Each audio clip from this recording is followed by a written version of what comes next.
বৌমা শাশুড়ির এই ঝগড়ার প্রধান কারণ হচ্ছে জেনারেশন গ্যাপ, ঠিক কিনা?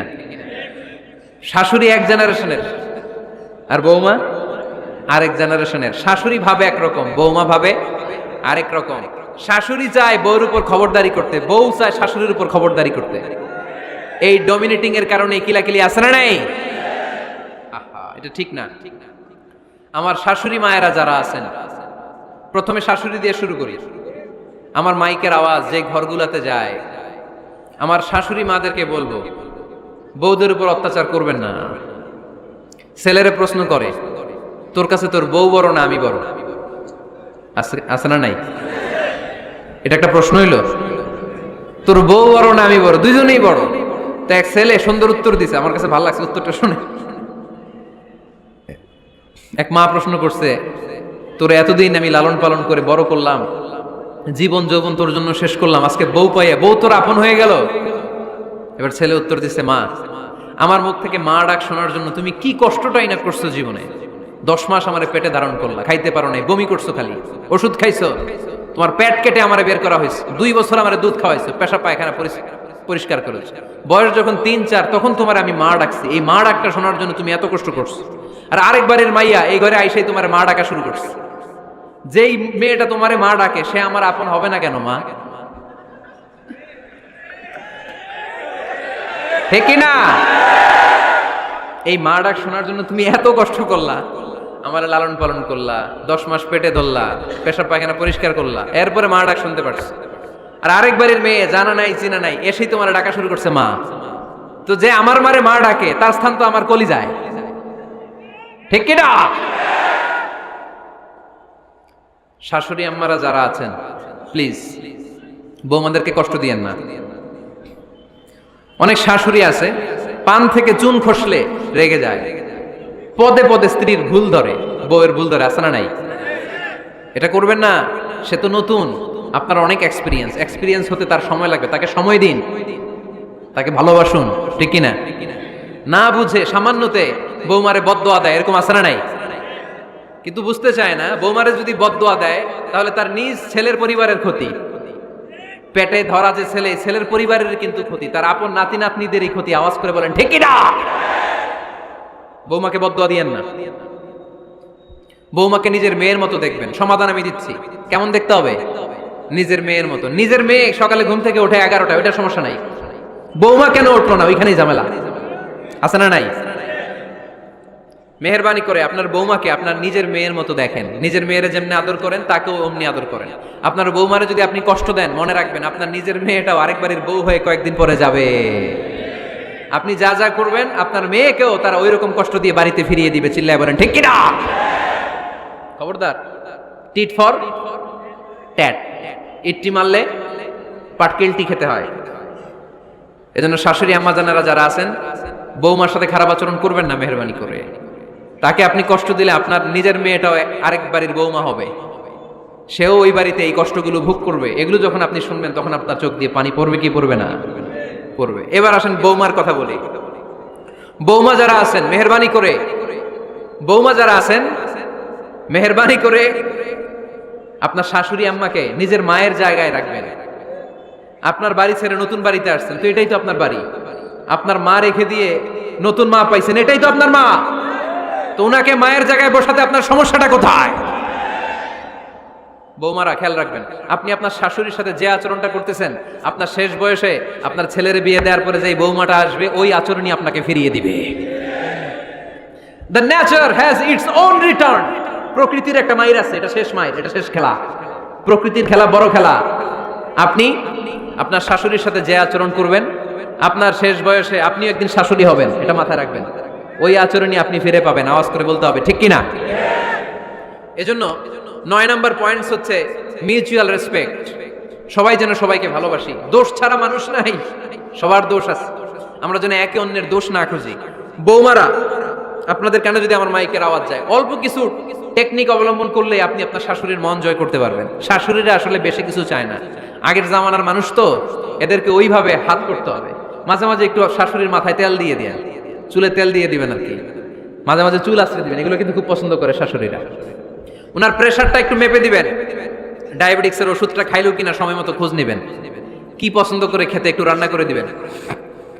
যেই বক্তার ওয়াজ শুনতে পছন্দ করে ওই বক্তার ওয়াজগুলো ডাউনলোড করে শাশুড়ি আম্মাকে দিবেন, ইসলামী বই দিবেন। দেখবেন বয়স্ক নারীরা মাহফিল যেতে খুব পছন্দ করে, ওয়াজ শুনতে খুব পছন্দ করে, নবীদের কাহিনীগুলো শুনতে পছন্দ করে।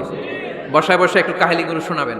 বাইরে বেরোলে জিজ্ঞেস করেন, আম্মা আপনার কিছু লাগবে কিনা। আরেকটা টিপস আছে, চুল যখন আশ্রাবেন আর শাশুড়ির মাথায় যখন তেল দিয়ে দিবেন তখন অতীতের কথা জিজ্ঞেস করেন। দেখবেন অতীতের স্মৃতিতে হারিয়ে গিয়েছে আপনার শাশুড়ি। কি জিজ্ঞেস করবেন জানেন?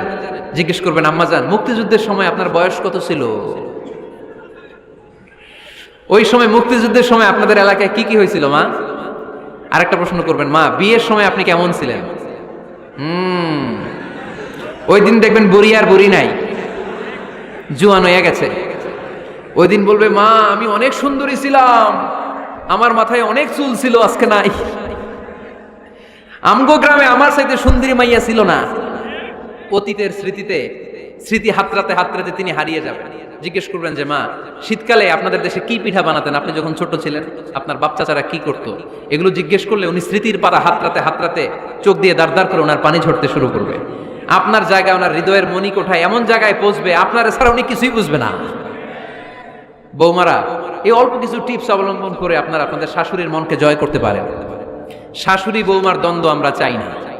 আমরা চাই শাশুড়ি বৌমাকে নিজের মেয়ের মতো জানো, আর বৌমার শাশুড়িকে আপন মায়ের মতো ভালোবাসো, ঠিক কিনা? এই মিউচুয়াল রেসপেক্টই পারে শাশুড়ি বৌমার দ্বন্দ্বকে দূর করতে আর ঘরটারে শান্তি টুকরা বানাতে। আওয়াজ করে বলেন ঠিক কিনা? কয়টা গেল? আর আছে কয়টা? দোয়া করবেন একে অপরের জন্য। দোয়া সাইয়েদনা ইব্রাহিম ফ্যামিলির জন্য দোয়া করতেন, রব্বি জাআলনি মুকিমাস সালাতি ওয়া মিন যুররিয়াতি রব্বানা ওয়া তাকাব্বাল দুআ। ও আল্লাহ আপনি আমার নামাজ কায়েমকারী বানান, আমার কলিজার টুকরা সন্তান ইসমাইলকেও নামাজ কায়েমকারী বানান, আমার দোয়াটা আপনার দরবারে আপনি কবুল করে নেন। সুবহানাল্লাহ পড়েন। রব্বানা إني أسكنت من ذريتي بواد غير ذي زرع عند بيتك المحرم। ও আল্লাহ আমার সন্তান সন্ততি আমার ফ্যামিলিকে ধুধুমরু প্রান্তর এই উপত্যকার মধ্যে তোমার কাবা ঘরের সামনে রেখে গেলাম, তাদেরকে তুমি নামাজ কায়েমকারী বানিয়ে দিও। গোটা বিশ্বের সব মানুষের অন্তর আমার ফ্যামিলির দিকে আল্লাহ তুমি ঝুঁকিয়ে দিও। ওয়ারযুকহুম মিনাস সামারাত, ফলমূল দিয়ে আল্লাহ তুমি তাদেরকে রিজিকের ব্যবস্থা করে দিও। তার মানে সব নবীরা তাদের পরিবারের সদস্যদের জন্য দোয়া করতেন কি করতেন না? আবার কোরআন আমাদেরকে শিখালো, রব্বানা হাব লানা মিন আজওয়াজিনা ওয়া মিন যুররিয়াতিনা কুররাতা আ'য়ুন ওয়াজআলনা লিল মুত্তাকিনা ইমামা।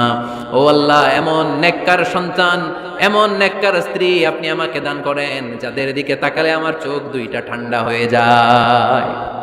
চক্ষু শীতলকারী স্ত্রী দেন। বিয়ে যাদের হয় নাই, ইয়াং ছেলেরা এই দোয়াটা করবা। বিয়ের জন্য দোয়ার দরকার আছে না নাই? প্রতিদিন এই দোয়া করবা, আল্লাহ এমন স্ত্রী দেন, এমন জীবন সঙ্গিনী আপনি আমাকে দেন, এমন লাইফ পার্টনার দেন যার দিকে তাকালে আমার চোখ জুড়িয়ে যায়।